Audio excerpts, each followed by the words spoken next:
Hey, this is Jason at HWPaint.com. Today we're going to talk about polishing gloss clear. You don't need to really polish mattes and semis because it doesn't show up trash quite the same.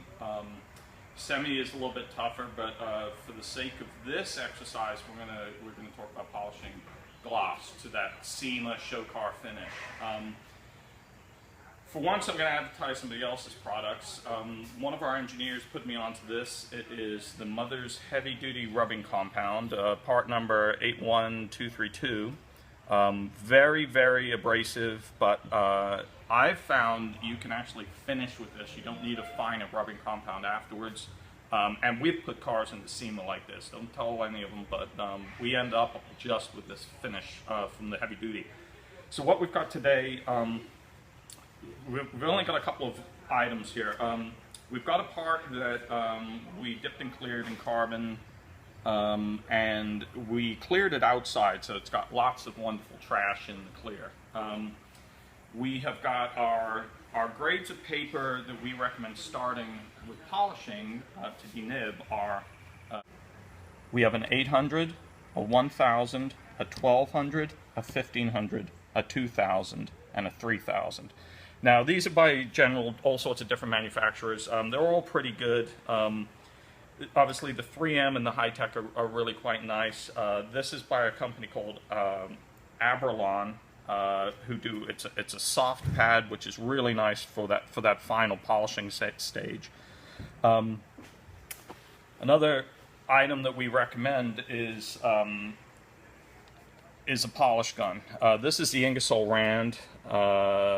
And we can post the model number on the bottom, but it's the 3129 XP. It'll go up to 6,000 RPM, and it's a dual speed. You have a number 1 and a number 2. If you're just starting off polishing, I always recommend to start with a lower speed, like a 2 setting. A 1 is a little bit more aggressive, a little bit faster. And then finally, we have a wool pad. Wool pads, again, you've got to be careful when you're starting to learn how to polish because this can burn through clear really, really quickly. You want a light touch with it. You're not talking about pressing into the part. It's more about just the weight of the gun on top. So with that being said, we are going to polish a section here, and I'm just going to show you what you need to look for. So I'm going to go ahead and we're going to use a flexible, soft sanding pad, and we've got some nice warm soapy water. The warm soapy water basically just will help keep your sandpaper clean. All the contaminants that come off the clear will wash away, and you will get more than one use out of your sandpaper. So we're just gently going to, for the sake of this exercise, we're just going to nib some of the trash out in about, I don't know, a 1-inch diameter circle. So I'm just going to do it right on the top here, just gently, and you'll see it gradually start to mat down. So I'm just using a nice fine rubbing motion, a little bit of pressure, and you can hear it actually, the sandpaper will stop, you'll hear it, it'll stop clicking where it's hitting the little bits of trash, and it'll start to go nice and smooth and quiet, and you'll feel it through the sandpaper. So that's about it for the 800, and I'm going to just dry it off, and I don't know if you could see, that's the finish we're looking for, like a tracing paper. Nice and smooth, you can feel there's no trash in there at all. So essentially, all you do is just do it through every grade, and you want to gradually get bigger and bigger and bigger because you need to, all you're trying to do now is just take out the scratches from the grade of sandpaper that you used before. So again, we're just doing it in random motion, some circles, you know, some straight lines, just so that we don't end up with just a circular sand pattern. Again, dry it off with a nice clean cloth.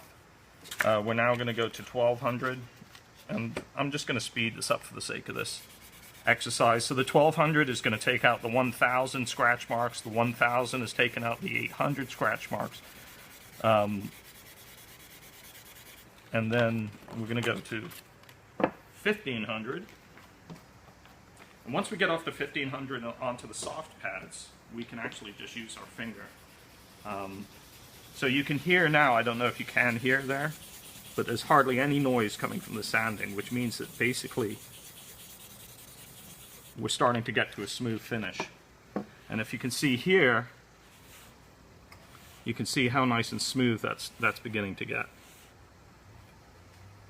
So I'm going to go through, we're on 2000 now.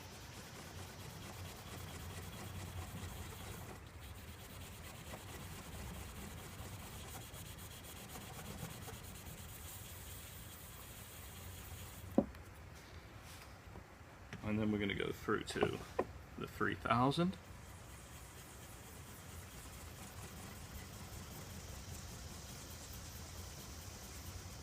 Okay, and I'm going to dry this off. And you can see that we're starting to get a nice, it's almost polishing itself. Very, very smooth. And so now what I'm going to do is just dry this off, and we're going to get onto the polishing section. I'm going to start with 3000. This is nice and smooth now. Make sure that you shake this up, because the abrasives in it will settle down to the bottom, and you're going to end up with basically just binder at the top. So give it a good shake, and we're going to put just about the size of a pea on here, a large pea. And with polishing, when you've got your part, you don't want this to sit on the clear for too long a period of time. So make sure that you've got your polisher and everything ready. You don't hit the polisher and then go onto the part, because you will burn. This has already reached really high RPM, and you'll burn through the piece.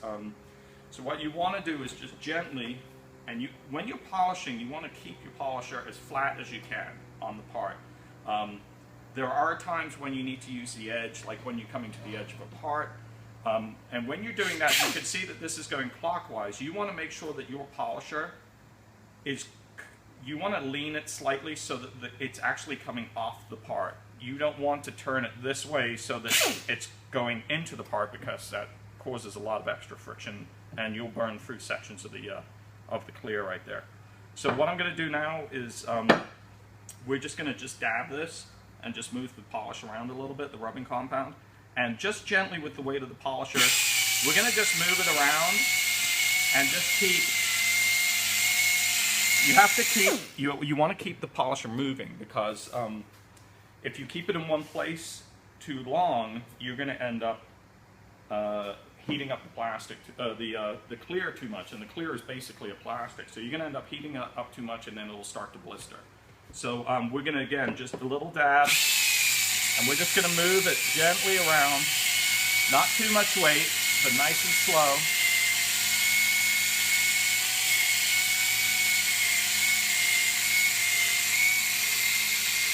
And you can see it actually start to polish now.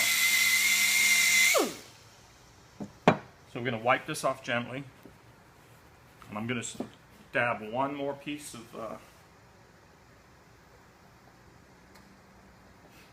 polish on here, rubbing compound, excuse me.